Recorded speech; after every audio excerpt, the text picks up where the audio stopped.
Hello बेटा, हम लोगों का chapter number 1 testing of hypothesis and large sample test continue है। हमने प्रीवियस वीडियो के अंदर फर्स्ट मेथड डिस्कस की थी सिंगल मीन वाली। आज हम लोग सेकंड मेथड डिस्कस करेंगे test of significance of two mean. अब इस मेथड के अंदर हमारी जो डिफरेंस की फॉर्मूला होती है वो x bar 1 minus x bar 2 modulus, उसके बाद SE की फॉर्मूला होती है S1 square upon N1 plus S2 square upon N2 का रूट, ये हम लोग फाइंड करेंगे ऐसी। एंड देन उसके बाद ZC जिसकी फॉर्मूला होती है डिफरेंस अपॉन ऐसी। सम स्टार्ट करते हैं, दो सम्स करेंगे तो ये मेथड आप लोगों को क्लियर हो जाए। एग्जांपल नंबर 4 देखेंगे पहले। The average life of 150 electric bulbs, मतलब N1 is equal to 150 of a company A company में 150 बल्ब, ये साइज है N1 इस 1400 आवर्स, ये उसका x bar 1 is equal to 1400 दिया हुआ है with a standard deviation 120, S1 is equal to 120 दिया हुआ है। While the average life of 200 electric bulbs, ये कंपनी बी का 200 इलेक्ट्रिक बल्ब मतलब N2 is equal to 200 of a company B is 1200 और उसका एवरेज x बार 2 अपन को 1200 दिया हुआ है with standard deviation 80, S2 is equal to 80 दिया हुआ है। Is the difference between average life of bulb provided by both the company significant, which make of bulb do you preferred. अब ध्यान से देखना बेटा, सबसे पहले difference formula x bar 1 minus x bar 2 modulus x bar 1 1400 x bar 2 1200 का modulus मतलब आएगा 200। उसके बाद SE S1 square upon N1 S2 square upon N2 का रूट, S1 स्क्वायर 120 का square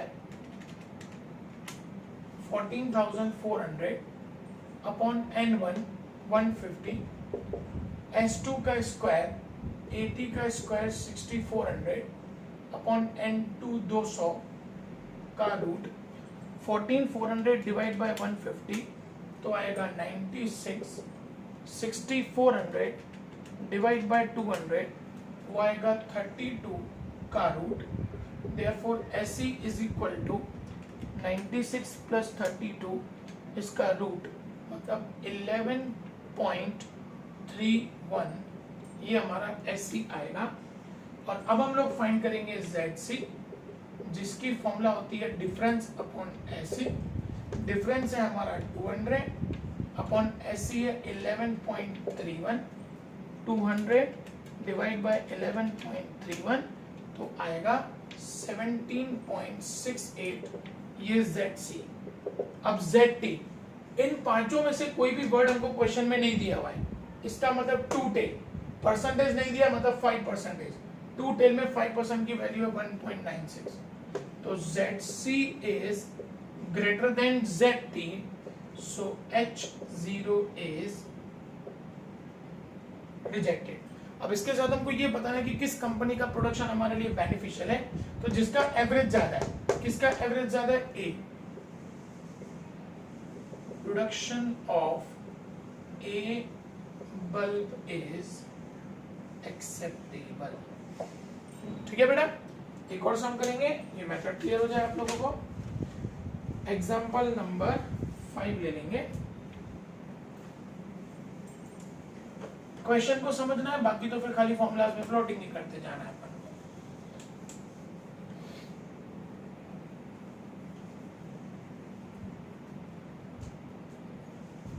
Example number 5.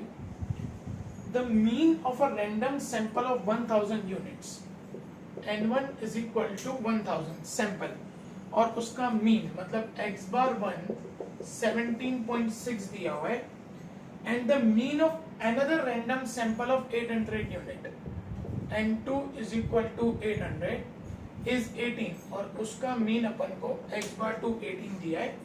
Can it be concluded that both the sample come from the same population with standard deviation S1 is equal to 2.6 and S2 is equal to 2.6 दिया हुआ है। अब students दो mean है तो हमारी ये टू मीन वाली फॉर्मूला यूज होगी। सबसे पहले difference x bar 1 minus x bar 2 का मॉड्यूलस 17.6 माइनस 18 का मॉड्यूलस, तो 17.6 माइनस 18 0.4 मॉड्यूलस है इसलिए वो प्लस हो जाएगा हमेशा।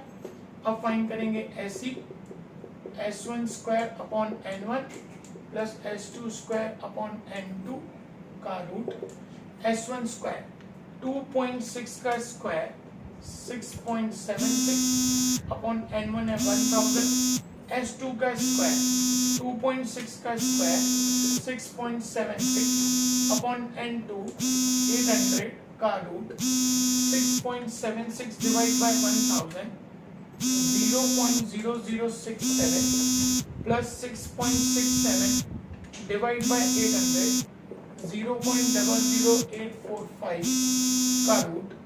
Therefore SE is equal to 0.00676 plus 0.00845 उसका रूट 0.1233, ये हमारा SE आ गया। अब फाइंड करेंगे ZC, difference upon SE, difference है 0.4, SE 0.1233, 0.4 डिवाइड बाय 0.1233 तो 3.24, ये हमको ZC मिला। अब ZT के लिए देखेंगे कि लेस देन, मोर देन, ऐसे कोई भी वर्ड हम लोगों को इन पांचों में से कोई भी क्वेश्चन में वर्ड दिया नहीं है, इसका मतलब कि टू टेल टेस्ट।